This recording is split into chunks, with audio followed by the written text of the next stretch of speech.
Hi,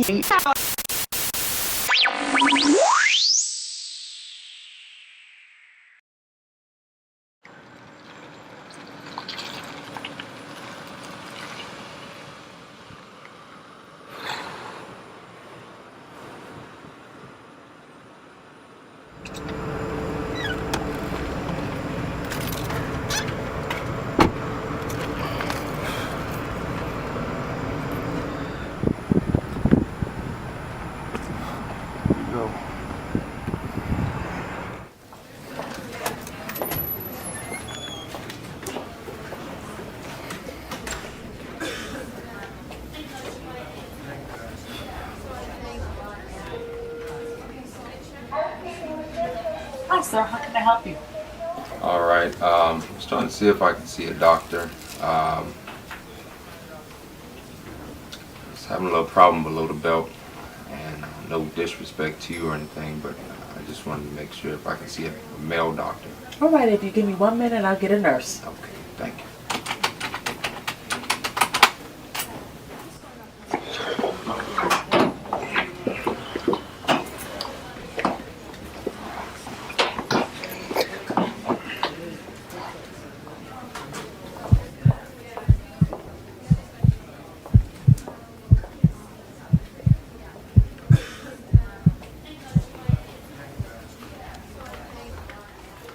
Vester.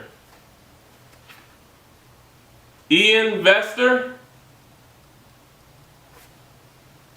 Hey, how you doing today? All right. How are you? Good. What seems to be the problem? I've got a little irritation below the belt. Feeling frustrated, a little tired. All right, we've been hearing about that quite often. Dr. Jackson should be able to help you out. Just have a seat. He'll be right with you. Okay. Appreciate it.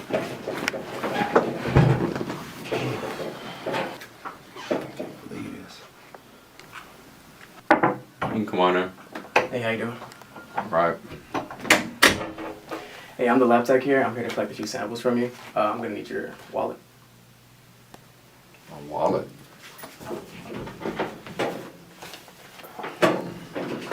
Okay. Yeah.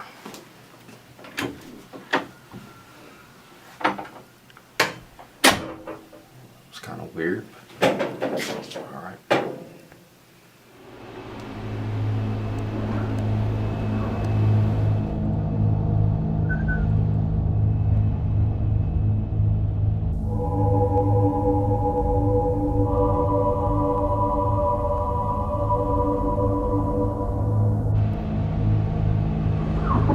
I gotta get Dr. Jackson on this one.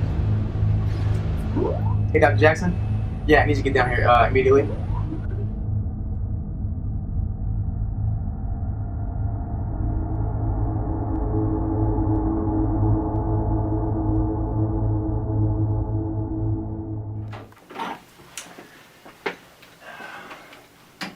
Mr. Vester?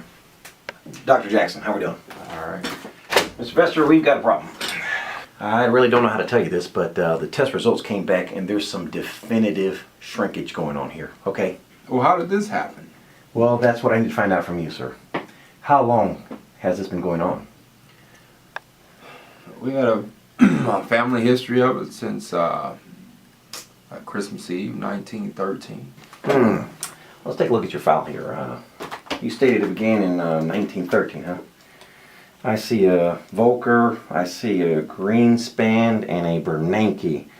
Let me ask you, is there anyone else you've been interacting with? As of lately, Janet Yellen. What? She's been burning a lot of people here lately. Oh, man. You say it's been going on for about a year? Yeah, the past year. All right, Mr. Vester, if I can get you to take a look here. This is the normal size of your coinage. It's what it should be on a healthy economy. This is the shrinkage, and it is quite alarming here. It's quite deceptive. It looks the same, but the size, the purchasing power, alarmingly smaller. I don't understand. All the major news networks tell me to get a 401k. I got a CD at 1%. Bonds at 2.5%. And you know what? She even told me that the economy was coming back. She told me that. She told you the economy's coming back. She told That's a me. bunch of BLS.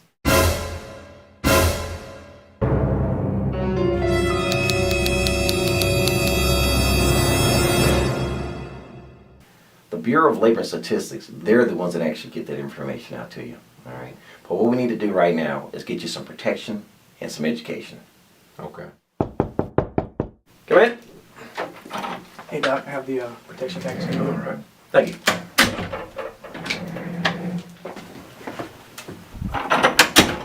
All right, what we have here is money.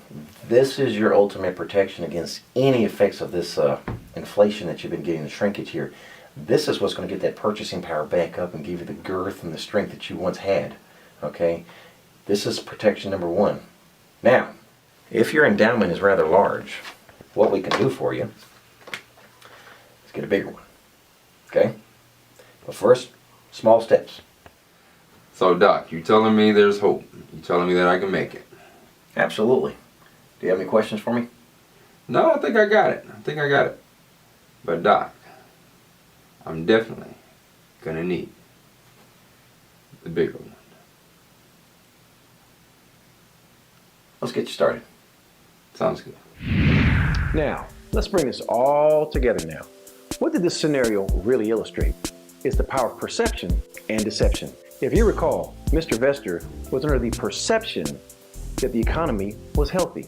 The deception came from trusted sources such as the Federal Reserve and the news media.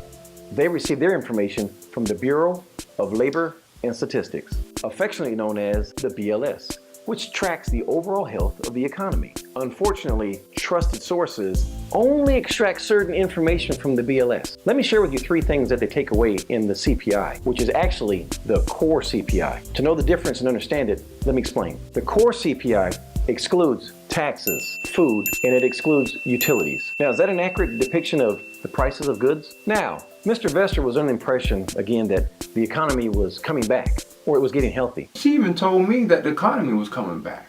She told me that.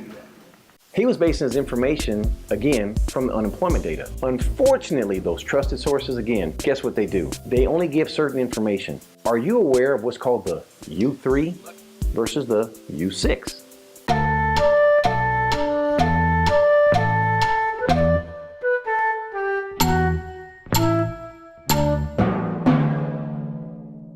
But wait, there's more. Those same trusted sources forgot to tell Mr. Vester about underemployment. You ask, what is underemployment? Quite simple. I once worked 40 hours a week, now I work 30 hours a week. I don't make the same pay now, do I? And last, but definitely not least, I want to make sure this is abundantly clear. The word inflation is misused in those same trusted sources. Inflation is not the tracking of the prices going higher. Those are the effects of inflation. Inflation is actually the expansion of our currency. In the end, it's up to you to separate the BS from the BLS.